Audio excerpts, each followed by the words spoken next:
Seema news కి స్వాగతం. ఈ రోజు వార్తల్లోని ముఖ్యాంశాలు మీకోసం. శ్రీశైలం బ్రహ్మరాంబ మల్లికార్జున స్వామిలను దర్శించుకున్న ప్రధానమంత్రి నరేంద్ర మోడీ, ముఖ్యమంత్రి చంద్రబాబు, ఉప ముఖ్యమంత్రి పవన్ కళ్యాణ్.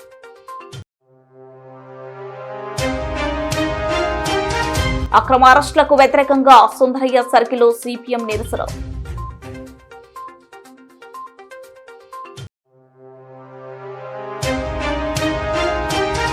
కర్నూలు ప్రధాని మోదీ పాల్గొనే సభ వద్ద అపశృతి. సభ ప్రాంగణం వద్ద కరెంట్ షాక్ తో ఒకరు మృతి, ఇద్దరికి తీవ్ర గాయాలు.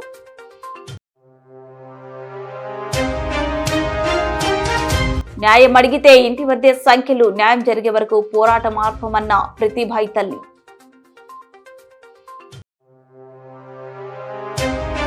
శ్రీకాకుళం నుంచి ఆంధ్ర వరకు గ్యాస్ పైప్ లైన్ ను జాతికి అంకితం చేశాం. దేశ ఆర్థిక విప్లవానికి ఆంధ్రప్రదేశ్ ఓ కీలక ప్రాంతంగా మారనుందన్న ప్రధాని మోదీ. భారత ప్రధానమంత్రి నరేంద్ర మోడీ గురువారం బ్రహ్మరాంబ గెస్ట్ హౌస్ నుండి బయలుదేరి నంది మండపం సర్కిల్ ద్వారా దేవాలయ ప్రాంగణంలోని గంగాధర మండపం వైపు ప్రయాణమయ్యారు. నంది మండపం సర్కిల్ నుండి గంగాధర మండపం వరకు మార్గమంతా దాదాపు 8,000 మంది శివ సేవకులు హరహర మహాదేవ అంటూ ప్రధానమంత్రికి ఘన స్వాగతం పలికారు. దేవస్థానం ప్రధాన ద్వారం వద్ద వేద పండితులు పూర్ణ కుంభంతో స్వాగతం పలికి భారత ప్రధానమంత్రి, రాష్ట్ర ముఖ్యమంత్రి, ఉప ముఖ్యమంత్రులకు విభూతి కుంకుమ ధరింపజేసి ప్రదక్షిణకార మార్గంలో ఆలయ అంతర్భాగానికి ఆహ్వానించారు. అనంతరం పూజా కార్యక్రమాలు నిర్వహించి తీర్థ ప్రసాదాలు తీసుకున్నారు. సరస్వతి నది అంతర్వాహినిగా ప్రసిద్ధి చెందిన మల్లికాగుండం వద్ద శ్రీ స్వామివారి గర్భాలయ శిఖర దర్శనం చేసుకున్నారు. ఈ సందర్భంగా ప్రధానమంత్రికి శ్రీ స్వామి అమ్మవార్ల చిత్రపటాలు మరియు శేష వస్త్రాలను రాష్ట్ర ముఖ్యమంత్రి నారా చంద్రబాబు నాయుడు, ఉప ముఖ్యమంత్రి పవన్ కళ్యాణ్ భారత ప్రధానమంత్రికి అందజేశారు. ఈ కార్యక్రమంలో జిల్లా కలెక్టర్ జి రాజకుమారి గనియా, జిల్లా SP Sunil Sheoran, joint collector C Vishnu Charan, additional IG RK Ravikrishna, police ఉన్నతాధికారి ఆదిరాజ్ సింగ్ రాణా, ఆలయ ఈవో శ్రీనివాసరావు తదితర అధికారులు ప్రధానమంత్రి కార్యక్రమంలో పాల్గొన్నారు.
ఇంత క్లియర్గా చూడొచ్చు బొక్కలతో చూసి.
సిపిఎం, సిపిఐ, ఐద్వా, డివైఎఫ్ఐ వంటి ప్రజా సంఘాల నాయకులు అక్రమ అరెస్టులకు వ్యతిరేకంగా గురువారం కర్నూలు నగరంలోనే కొత్త బస్టాండ్ వద్ద ఉన్న సుందరయ్య సర్కిల్లో సిపిఎం జిల్లా కమిటీ ఆధ్వర్యంలో నిరసన కార్యక్రమాన్ని నిర్వహించారు.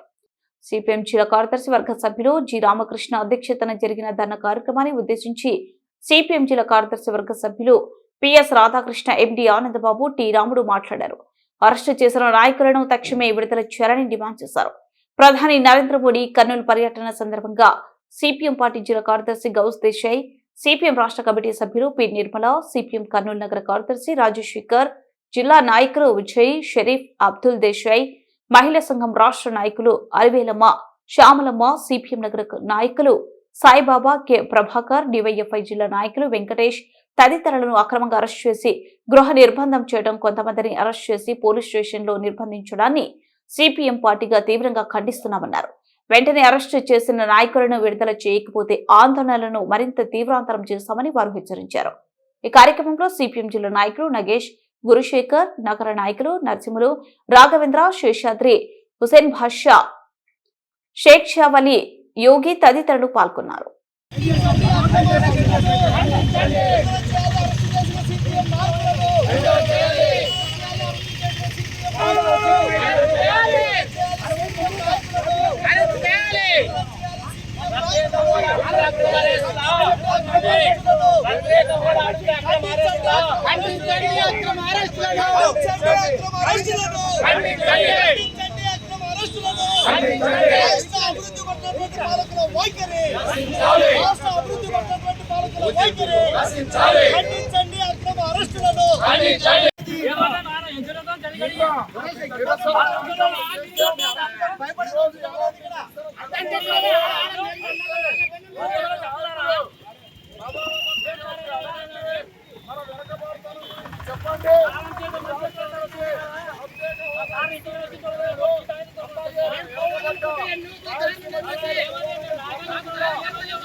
చాలా న్యాయమని చెప్పేసి భావిస్తా ఉన్నాం. ఎందుకోసం అంటే నిన్ననే చాలా ప్రజాతంత్రంగా భారత కమ్యూనిస్ట్ పార్టీ మార్క్సిస్ట్ వామపక్షాలతో కలిసి నిరసన కార్యక్రమాన్ని నిర్వహించాం.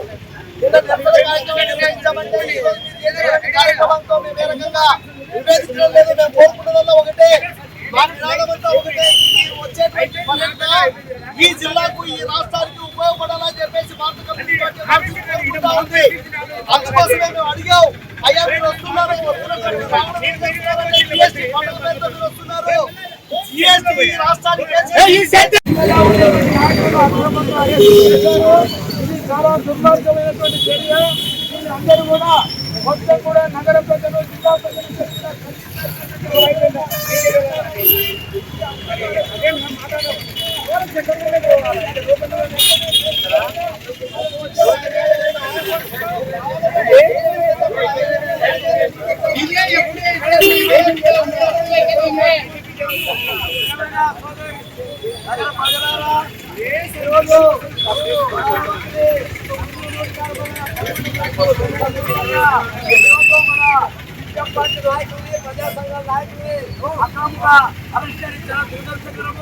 ఎందుకోసమంటే ప్రధానమంత్రి రాకని నిరసిస్తూ నిన్ననే నిరసన కార్యక్రమం చేశాము. నిరసన కార్యక్రమం చేస్తే ఈరోజు ఏ కార్యక్రమం చేయమని కూడా మనం ముందుగానే తెలియజేయడం జరిగింది. అయినా కానీ ఉన్న పొలంగా అర్ధరాత్రి తెల్లవారుజామున సిపిఎం పార్టీ నాయకుల్ని, లేకుంటే ప్రజా సంఘాల నాయకులు, కార్యకర్తలు అరెస్ట్ చేయడము చాలా అన్యాయము. మేము ఏం చెప్తున్నాము, నరేంద్ర మోడీ గారు మన జిల్లా పర్యటనకు రావడము మంచిది కాదని చెప్తున్నాము. ఆయన రాక కర్నూలు జిల్లా నన్నూరు గ్రామం రాగమయూరి వద్ద జరుగుతున్న ప్రధానమంత్రి సభ వద్ద అపశృతి చోటు చేసుకుంది. సభ ప్రాంగణం వద్ద కరెంట్ షాక్ తో ఒకరు మృతి చెందారు. ఇద్దరికి తీవ్ర గాయాలయ్యాయి. మృతుడు మునగాలపాడు గ్రామానికి చెందిన అర్జున్ గా గుర్తించారు.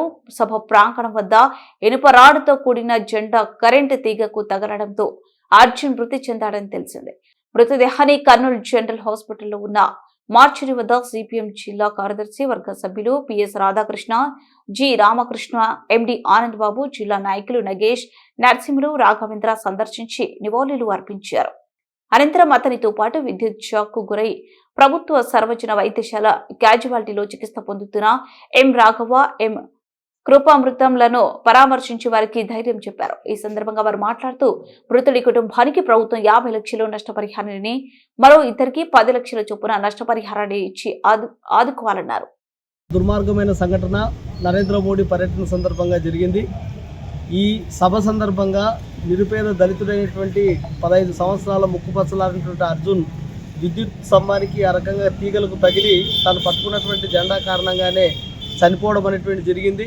మేము రాష్ట్ర ప్రభుత్వాన్ని, కేంద్ర ప్రభుత్వాన్ని కోరుతా ఉన్నాం. ఒక ముక్కుపచ్చలారని 15 సంవత్సరాల పిల్లోడు అభాగ్యుడు ఈరోజు చనిపోవడం అనేటువంటి జరిగింది. ఆ కుటుంబాన్ని ఆదుకోవాల్సినటువంటి బాధ్యత ఈ ప్రభుత్వం పైన ఉంది. అందుకోసం మేము కోరుతా ఉన్నాం, 50 లక్షల రూపాయల నష్టపరిహారాన్ని ఆ కుటుంబానికి ఇవ్వాలి. అదేవిధంగా ఆ కుటుంబానికి ఒక చిన్న పాప 7వ తరగతి చదివేటట్టు ఒక చిన్న అమ్మాయి ఉంది. ఆ పాప చదువు సంధ్యలు సంపూర్ణంగా ప్రభుత్వమే బాధ్యత తీసుకొని ఆ రకంగా సంపూర్ణమైన చదువులు చెప్పించాలని చెప్పేసి కోరుతా ఉన్నాం. ఆ కుటుంబంలో కూడా ఒకరికి ఉద్యోగాన్ని ఇచ్చి ఆదుకోవాలి. ఎందుకంటే ఇట్లాంటి కార్యక్రమాల సందర్భంగా అన్ని రకాల ఏ రకమైన ప్రమాదం జరగకోకుండా చూసుకోవాల్సినటువంటి బాధ్యత ప్రభుత్వానిది, అధికారులది. కాబట్టి ఆ రకంగా చూసుకోవడంలో వైఫల్యం చెందారు. పెద్ద పెద్ద జెండాలకు ఇనుప ఫోన్లు కట్టి ఇనుప ఫోన్లకు పథకాలను తగిలించి అట్లాంటి జెండాలు చేతికిస్తే పైన కరెంటు తీగలు ఉంటాయి, అవి తట్టుకుంటే సస్తారు అని చెప్పేటువంటి విషయం తెలుసు. అయినా కూడా అట్లాంటి జాగ్రత్తలు ఏం లేవు. పిల్లలు కదా వస్తారు కదా అని చెప్పేసి వాళ్ళ చేతులకు అందించే రకంగా తిప్పేటువంటి ప్రయత్నం చేశారు. ఆ ప్రయత్నంలో భాగంగానే నరేంద్ర మోడీ గారు రాక సందర్భంగా మన మునగాలపాడు గ్రామానికి చెందినటువంటి 15 సంవత్సరాల అబ్బాయి 10th క్లాస్ చదువుకుంటున్నాడు అబ్బాయి. ఆ అబ్బాయి కరెంటు షాక్ వల్ల మరణించడం జరిగింది.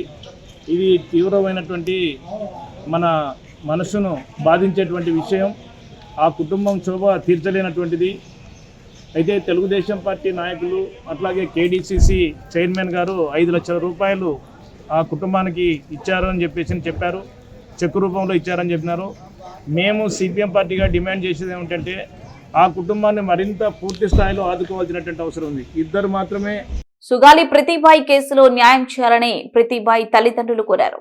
ఈ సందర్భంగా ప్రతిభాయ్ తల్లి మాట్లాడుతూ కర్నూలు జిల్లా ప్రధానమంత్రి నరేంద్ర మోడీ పర్యటన సందర్భంగా నా సమస్యని అతనికి విన్నవించుకోవాలని అధికారులను పర్మిషన్ అడిగాను. జిల్లా కలెక్టర్, జిల్లా ఎస్పీని, అలాగే రాజకీయ నాయకుల్ని అయినా ఎవరు పట్టించుకోలేదని, నా కడుపు కోత ఎవరు తీర్చలేకపోతున్నారన్నారు. అడిగేందుకు పర్మిషన్ ఇవ్వండి అంటే ఇంటి వద్ద అరెస్టు చేశారన్నారు.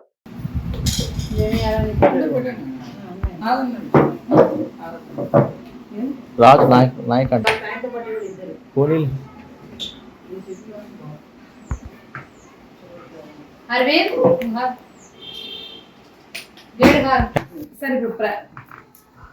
ప్రశ్న లైవ్ ఉందండి. మళ్ళీ మీరు ఇద్దరు ఒకేసారి వస్తారు. ఓకే. ఈరోజు కర్నూలుకి ప్రధానమంత్రి మోడీ గారి పర్యటన సందర్భంగా ఈ కూటమి ప్రభుత్వాన్ని, అధికారులను, ప్రజాప్రతినిధులను అందరికీ కూడా నా సుగాలి ప్రీతి కేసు 8 సంవత్సరాలైనా న్యాయం జరగకపోగా వీళ్ళు చేయలేని పక్షంలో విఫలమయ్యారు. కాబట్టి ప్రభుత్వాలు నేను మోడీ గారి అపాయింట్మెంట్ అడగడం జరిగింది. ఆ మోడీ గారి అపాయింట్మెంట్ అడిగితే నిరాకరిస్తూ మేము ఇంటి నుంచి బయటకు కూడా వెళ్లకుండా ఉదయం తెల్లారుజామున 4 గంటలకే మరి పోలీస్ వాళ్ళని అంత జీపులతో మా ఇంటికి పంపించి ఈ కూటమి ప్రభుత్వం మమ్మల్ని ఎటు కదలకుండా చేయడానికి ఇది ఒక నిదర్శనం. ఈ కూటమి ప్రభుత్వానికి నిజంగా మోడీ గారి అపాయింట్మెంట్ మాకు ఇప్పిస్తే ఈ ప్రభుత్వానికి వచ్చే నష్టం ఏందని నేను అడుగుతా ఉన్నాను. మీరు చేసిన తప్పులన్నీ బయటపడతాయని మీరు భయపడుతున్నారా అని అడుగుతా ఉన్నాను. మరి మోడీ గారి సభకు మీరే బస్సులు వేసి లక్షలాది మందిని తీసుకెళ్తున్నారు. అలాంటప్పుడు మాలాంటి బాధితులను మీరెందుకు మోడీ గారిని కలవనివ్వకుండా చేస్తున్నారని అడుగుతున్నాను. మరి అదేవిధంగా ఈ కూటమి ప్రభుత్వంలో ఉన్న మరి పవన్ కళ్యాణ్ గారు ఇదే కర్నూలులో భారీ ర్యాలీ చేసి మరి సుగాలి ప్రీతికి న్యాయం చేయాలా అన్నారు. మరి మీరు ఏ విధంగా మీరు కర్నూలుకి పర్యటించడానికి వస్తున్నారో మీరు చెప్పాలని అడుగుతా ఉన్నాను. మీరు న్యాయం చేశారని అనుకుంటున్నారా? సుగాలి ప్రీతి గురించి ఈ 16 నెలల్లో ఒక్క విషయమైనా మీరు సుగాలి ప్రీతి కేసు గురించి మీరు మాట్లాడారా అని అడుగుతున్నాను. మీరు ఏదైనా చర్య తీసుకున్నారా అని అడుగుతున్నాను. మరి కర్నూలులో ప్రతి ఒక్క మరి నాయకులు వచ్చారు. ఏ ఒక్క నాయకుడు కూడా కనీసము అవును ఆ బాధితుల బాధ విందామన్న ఆలోచన కూడా రావడం లేదు. నిజంగా ఇంత దౌర్భాగ్య స్థితి తీసుకొచ్చారు. నిజంగా మమ్మల్ని మానసికంగా చాలా ఇబ్బందులకు గురి చేస్తుంది ఈ కూటమి ప్రభుత్వం. నిజంగా బాధితుల వైపు ఉందా ఈ కూటమి ప్రభుత్వం, లేక ముద్దాయిల వైపు ఉందా అని అడుగుతాను. ముద్దాయిలకైతే విఐపి పాసులు ఇచ్చి మరి మోడీ గారి దగ్గర తీసుకెళ్తున్నా ఈ ప్రభుత్వం, మరి బాధితులను ఎందుకు ఇలా చిత్రహింసలకు గురి చేస్తుందని అడుగుతున్నాను. మరి ఇంటి నుంచి బయటికి వెళ్ళడానికి కూడా లేకుండా మరి 10-15 మంది పోలీసులతో మా ఇంటి చుట్టూ మరి మేము ఉంటున్న అద్దె ఇంటి దగ్గరికి వచ్చి వాళ్ళు గోల చేసి మమ్మల్ని హౌస్ సర్చ్ చేయడంలో మీకు ఏంటి ఇంత ఇంట్రెస్ట్ అని అడుగుతాను. ఇదే ఇంట్రెస్ట్ మరి 2017లో స్కూల్ దగ్గర చేసింటే నా సుగాలి ప్రీతి బ్రతికేది కదా. నేను ప్రశ్నిస్తాను నేను కూటమి ప్రభుత్వాన్ని. ఒకటి, మీరు కన్నా అడుగడుగునా మేము చేస్తున్న ప్రతి ఒక్క కార్యక్రమానికి పోలీసులతో అడ్డగిస్తున్నారు. ఇదే విధంగా మీ చర్యగా కొనసాగితే ఖచ్చితంగా రాబో రోజుల్లో నా పోరాటాన్ని వృద్ధిగతం చేసి నేను న్యాయం జరిగేంత వరకు కూడా పోరాటం చేస్తానని ఈ ప్రభుత్వానికి విన్నవించుకుంటున్నాను. సూపర్ జీఎస్టీ సూపర్ సేవింగ్స్ బహిరంగ సభను గురువారం కర్నూలు జిల్లా ఓర్వకల్ మండల పరిధిలోని రాగమయూరి వద్ద నిర్వహించారు. సభలో ప్రధాని నరేంద్ర మోదీ మాట్లాడుతూ CM Chandrababu, deputy CM Pawan Kalyan నాయకత్వంలో రాష్ట్రం వేగంగా అభివృద్ధి దిశగా నడుస్తుందన్నారు. 20,000 సిలిండర్ల సామర్థ్యంతో ఇండియన్ బాటిలింగ్ ప్లాంట్ ను చిత్తూరులో ప్రారంభించామని, మల్టీమోడల్ ఇన్ఫ్రా ప్రాజెక్టులతో కనెక్టివిటీ పెంచుతున్నామన్నారు. సభవరం నుంచి శీలానగర్ వరకు కొత్త హైవేతో కనెక్టివిటీ పెరిగిందని, రైల్వే రంగంలోనూ కొత్త యుగం ప్రారంభమైందన్నారు. వికసిత్ భారత్ 2047 సాధన సంకల్పానికి స్వర్ణాంధ్ర లక్ష్యం మరింత బలం అందిస్తుందన్నారు. డబుల్ ఇంజిన్ సర్కార్ ఆంధ్రప్రదేశ్ వేగాన్ని మరింతగా పెంచుతుందని, భారతదేశంతో పాటు ఆంధ్రప్రదేశ్ ప్రగతి వేగాన్ని ప్రపంచం గమనిస్తుందన్నారు. గూగుల్ లాంటి ఐటీ దిగ్గజం ఏపీలో అతిపెద్ద పెట్టుబడిని ప్రకటించిందని, దేశపు తొలి అతిపెద్ద ఆర్టిఫిషియల్ ఇంటెలిజెన్స్ కేంద్రం విశాఖలో ఏర్పాటు చేయాలని నిర్ణయించిందన్నారు. 21వ శతాబ్దపు మ్యానుఫ్యాక్చరింగ్ కేంద్రంగా ప్రపంచ దేశాలు భారత్ ను చూస్తున్నాయని, భారత్ లో ఉత్పత్తి కేంద్రంగా ఆంధ్రప్రదేశ్ రూపుదిద్దుకుని ఆత్మ నిర్భర్ భారత్ లో ఏపీ కీలకంగా మారిందన్నారు. కె రామ్మోహన్ నాయుడు जी, चंद्रशेखर पम्मसानी जी, भूपति राजू श्रीनिवास वर्मा जी, उप मुख्यमंत्री पवन कल्याण जी, राज्य सरकार में मंत्री नारा लोकेश जी, अन्य सभी मंत्रीगण, BJP state president PVN Madhav ji, सभी सांसद, विधायकगण और विशाल संख्या में हमें आशीर्वाद देने के लिए आए हुए बहनों और भाइयों, आंध्र प्रदेश गवर्नर एस अब्दुल नजीर गारिकी, लोकप्रिय मुख्यमंत्री आंध्र प्रदेश चंद्रबाबु नायडू गारिकी, కేంద్ర మంత్రులు రామ్మోహన్ చంద్రశేఖర్ గారికి, భూపతి రాజు శ్రీనివాస్ వర్మ గారికి, ఉప ముఖ్యమంత్రి వర్యులు పవన్ కళ్యాణ్ గారికి, రాష్ట్ర ప్రభుత్వంలో మంత్రివర్యులు లోకేష్ గారికి, ఇతర మంత్రులకి, బీజేపీ రాష్ట్ర అధ్యక్షులు పీవీఎన్ మాధవ్ గారికి, ఎంపీలకు, ఎమ్మెల్యేలకు, ఇంత పెద్ద ఎత్తున ఈ సభని మమ్మల్ని ఆశీర్వదించడానికి విచ్చేసినటువంటి మా సోదర సోదరీమణులకు అందరికీ కూడా హృదయపూర్వక నమస్కారాలు. सबसे पहले मैं अहोबिलम के भगवान नरसिंह स्वामी और महानंदी के श्री महानंदीश्वर स्वामी को प्रणाम करता हूं.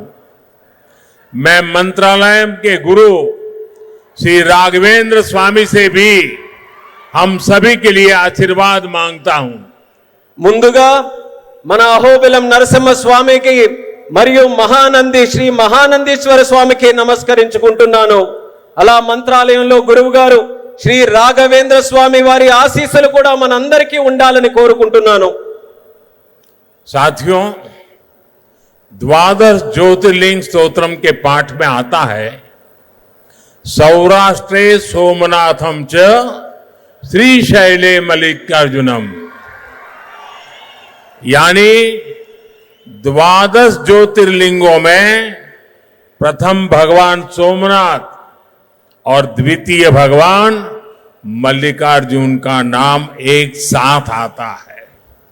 मेरा सौभाग्य है कि मेरा जन्म दादा सोमनाथ की धरती गुजरात में हुआ. बाबा विश्वनाथ की धरती काशी की सेवा का अवसर मिला और आज श्रीशैलम का आशीर्वाद मिल रहा है। మిత్రులారా, ద్వాదశ జ్యోతిర్లింగ స్తోత్రంలో ఇలా చెప్పబడింది, సౌరాష్ట్రే సోమనాథం చ శ్రీశైలే మల్లికార్జునం. అంటే 12 జ్యోతిర్లింగాలలో మొట్టమొదటి సోమనాథుడైతే రెండవది మన మల్లికార్జునుడు. నా అదృష్టం ఏంటంటే దాదా సోమనాథుని భూమి అయిన గుజరాత్ లో నేను జన్మించాను. అలాగే బాబా విశ్వనాథుని భూమి అయిన కాశీకి సేవ చేసే అవకాశం నాకు లభించింది. మరియు ఈ రోజు నేను శ్రీశైలం స్వామివారి ఆశీస్సులు ఈ రోజు పొందాను. साथियों, श्रीशैलम में दर्शन के बाद मुझे शिवाजी स्फूर्ति केंद्र जाकर उन्हें श्रद्धांजलि अर्पित करने का अवसर मिला। मैं इस मंच से भी छत्रपति शिवाजी महाराज को नमन करता हूं। మిత్రులారా, శ్రీశైలం దర్శనం తర్వాత ఛత్రపతి శివాజీ స్ఫూర్తి కేంద్రాన్ని సందర్శించుకొని ఆయనకు నా శ్రద్ధాంజలి అర్పించుకునే అవకాశం కూడా లభించింది. ఈ వేదిక నుంచి మరొకసారి ఛత్రపతి శివాజీ మహారాజ్కి కూడా నా నివాళులు అర్పించుకుంటున్నాను. मैं अल्लमा प्रभु और अक्क महादेवी जैसे शिव भक्तों को भी प्रणाम करता हूं। मैं श्री उయ్యాలవాడ नरसिम्हा रेड्डी गारू और हरि सर्वोत्तम राव जैसे महान स्वतंत्र सेनानियों को श्रद्धा पूर्वक नमन करता हूं। అల్లమ్మ ప్రభు మరియు అక్క మహాదేవి వంటి గొప్ప శివభక్తులకి కూడా నేను నా నమస్కారాలు తెలియజేసుకుంటున్నాను. శ్రీ ఉయ్యాలవాడ నరసింహారెడ్డి గారు మరియు హరి సర్వోత్తమరావు గారు. రాష్ట్ర అభివృద్ధి పటాని పాలకులు మోడీ భజనకు సరిపోయారని జిల్లాలో ఉన్న పోలీసు అధికారులు మూఢ భక్తిని ప్రదర్శిస్తున్నారని సిపిఎం జిల్లా కార్యదర్శి డి గౌస్ దేశాయ్ విమర్శించారు. సిపిఎం నాయకులను, ప్రజా సంఘాల నాయకులను అరెస్ట్ చేసి పోలీస్ స్టేషన్లోనూ ఇళ్లలోనూ నిర్బంధించడాన్ని ఆయన ఖండించారు. మోడీ పర్యటనలు వ్యతిరేకిస్తూ రాష్ట్ర వ్యాప్తంగా అక్టోబర్ 15న ఆందోళన నిర్వహించామని, 16న ఇళ్ల వద్ద ఉన్న నాయకులను అత్యుత్సాహంతో అరెస్ట్ చేయడం, ఇళ్ల వద్దనే నిర్బంధించడం దారుణమన్నారు. ఈరోజు భారత ప్రధాని నరేంద్ర మోడీ కర్నూలు జిల్లా పర్యటన చేస్తున్న సందర్భంగా గురుభక్తి ప్రదర్శించేలాగా పోలీసు అధికార యంత్రాంగం ప్రవర్తిస్తున్న తీరు చాలా ఆశ్చర్యాన్ని, ఆందోళన కలిగిస్తుంది. నరేంద్ర మోడీ పర్యటనను వామపక్షాలు వ్యతిరేకించాయి. దానికి వ్యతిరేకంగా అక్టోబర్ 15వ తేదీన రాష్ట్ర వ్యాప్తంగా, జిల్లా వ్యాప్తంగా ఆందోళన చేశాయి. కానీ ఈరోజు అంటే నరేంద్ర మోడీ వస్తున్న రోజు జిల్లా వ్యాప్తంగా వామపక్ష కార్యకర్తలను, నాయకులను అరెస్ట్ చేయడం, గృహ నిర్బంధన చేయడం దుర్మార్గమైన చర్య. దీన్ని సిపిఎం పార్టీ జిల్లా కమిటీ తీవ్రంగా ఖండిస్తున్నది. నేను ఈరోజు ముఖ్యమంత్రి చంద్రబాబు నాయుడుని అడుగుతా ఉన్నా, ఏం ఉత్తరించడానికి నరేంద్ర మోడీ పిలుస్తున్నా అని చెప్పేసి ఈరోజు మేము ప్రశ్నిస్తున్నాం. కర్ణాటక, తెలంగాణ, ఆంధ్రప్రదేశ్లో ఉన్నటువంటి అన్ని ఆర్టీసీ బస్సులు, ప్రైవేటు బస్సులు తరలించి బలవంతంగా ఈరోజు ప్రజల్ని తరలించడం దేనికని చెప్పేసి ప్రశ్నిస్తున్నాం. నిజంగా నరేంద్ర మోడీ పైన ప్రేమ ఉంటే, చంద్రబాబు నాయుడు పైన అభిమానం ఉంటే స్వచ్ఛందంగా ప్రజలు రమ్మని పిలిపివ్వండి. చేతగాని వాళ్ళు ఈరోజు బస్సులు పెట్టి ఎందుకు తరలిస్తున్నారు అంటే ప్రజలంటే ఈరోజు సూపర్ జీఎస్టీ సభలో కరెంట్ షాక్ కు గురై మరణించిన అర్జున్ కుటుంబాన్ని ఆదుకోవాలని, వారి కుటుంబానికి ₹1 కోటి నష్టపరిహారం ఇవ్వాలని, గాయపడిన వారికి 10 లక్షల రూపాయలు ఇవ్వాలని డివైఎఫ్ఐ రాష్ట్ర కోశాధికారి నగేష్, జిల్లా అధ్యక్షులు రాఘవేంద్ర, నాయకులు యోగి డిమాండ్ చేశారు. మరణించిన అర్జున్ మృతదేహాన్ని, గాయపడిన వారిని కర్నూలు జనరల్ హాస్పిటల్లో వారు పరామర్శించారు. అనంతరం వారు మీడియాతో మాట్లాడుతూ, మనిషి చనిపోతే నివాళి కూడా అర్పించకుండా సభలో ప్రసంగాలు చేసిన నాయకులకు మానవత్వం ఉందా అని ప్రశ్నించారు. ఇనుప రాట్లకు జెండాలు కట్టి సభలో ఇతర కార్యక్రమాలలో పాల్గొన్న అనేక మంది అనేక సందర్భాలలో మరణించారని వారు గుర్తు చేశారు. అలాంటివి తెలిసి కూడా జాగ్రత్త తీసుకోకపోవడం బాధకరమన్నారు. అర్జున్ సభలో మరణిస్తే కనీసం నివాళి కూడా అర్పించకుండానే భారీ ప్రసంగాలు చేసిన ప్రధాని నరేంద్ర మోడీ, రాష్ట్ర ముఖ్యమంత్రి చంద్రబాబు నాయుడు, పవన్ కళ్యాణ్లకు కనీసం మానవత్వం ఉందా అని ప్రశ్నించారు. ప్రమాదం జరుగుతాయా లేదో కూడా చూసుకోకుండా ఇనుప కడ్డీలకు జెండాలను పట్టించేసి పోయి ఈ రోజు అవి వెళ్లి విద్యుత్ తీగ జరిగి ఈ రోజు మరణించాడు. కాబట్టి ఆయన పైనే ఆధారపడి ఈ రోజు ఒక చిన్న అమ్మాయి ఉంది వాళ్ళకు, అట్లాగే తల్లిదండ్రులు కూడా తీవ్రమైనటువంటి శోక సముద్రంలో మునిగిపోయారు. కాబట్టి ఈ కూటమి ప్రభుత్వం ఇక్కడ సభ పెట్టుకొని ప్రాణాలు పోతే కనీసం ఆ సభలోన కనీసం ఒక్క మాట అంటే ఒక మాట నివాళి కూడా అర్పించలేదు. ఇంత దుర్మార్గమైనటువంటి అనేక పాపాలు చేసినటువంటి నరేంద్ర మోడీ ఇక్కడికి రావడం వల్లనే ఈ రోజు ఈ ప్రమాదం జరిగిందని చెప్పేసి మేము డివైఎఫ్ఐ గా భావిస్తున్నాం. మరి జగన్ సభలోన ఒక అతను ఆయన పోతుంటే కాన్వాయ్లో పడి పొరపాటున చనిపోతే జగన్ పైన ప్రభుత్వం ఈ రోజు కేసు పెట్టింది. మరి ఈ రోజు మేము డివైఎఫ్ఐ గా డిమాండ్ చేస్తున్నాము, వెంటనే ఈ రోజు ఈ సభకు ముఖ్య అతిథులుగా వచ్చినటువంటి నరేంద్ర మోడీ పైన, పవన్ కళ్యాణ్ పైన, చంద్రబాబు నాయుడు పైన కూడా మరి అటెంప్ట్ మర్డర్ కేసుని నమోదు చేయాలి. ఖచ్చితంగా మరణించినటువంటి ఎవరైతే అర్జున్ ఉన్నాడో అర్జున్ కుటుంబానికి ₹1 ఇవ్వాలా, వాళ్ళ కుటుంబంలోన ఉపాధి ఏదైనా ఉద్యోగం ఇవ్వాలని చెప్పేసి మేము డివైఎఫ్ఐ గా డిమాండ్ చేస్తున్నాం. లేని పక్షంలో మరి వీళ్ళ పైన మేము ఆందోళనకు దిగాల్సి వస్తుందని చెప్పేసి ఈ సందర్భంగా హెచ్చరిస్తున్నాం. వార్తలు ముగించే ముందు ముఖ్యాంశాలు మరోసారి. శ్రీశైలం బ్రహ్మరాంబ మల్లికార్జున స్వామిలను దర్శించుకున్న ప్రధానమంత్రి నరేంద్ర మోడీ, ముఖ్యమంత్రి చంద్రబాబు, ఉప ముఖ్యమంత్రి పవన్ కళ్యాణ్.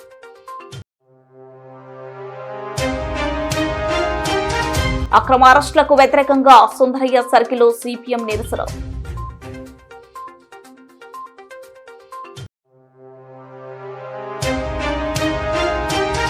కర్నూలు ప్రధాని మోదీ పాల్గొనే సభ వద్ద అపశృతి, సభ ప్రాంగణం వద్ద కరెంట్ షాక్ తో ఒకరు మృతి, ఇద్దరికి తీవ్ర గాయాలు.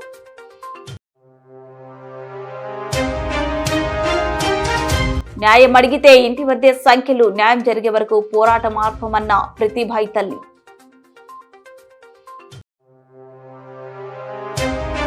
శ్రీకాకుళం నుంచి ఆంధ్ర వరకు గ్యాస్ పైప్ లైన్ ను జాతికి అంకితం చేశాం. దేశ ఆర్థిక విప్లవానికి ఆంధ్రప్రదేశ్ ఓ కీలక ప్రాంతంగా మారనుందన్న ప్రధాని మోదీ.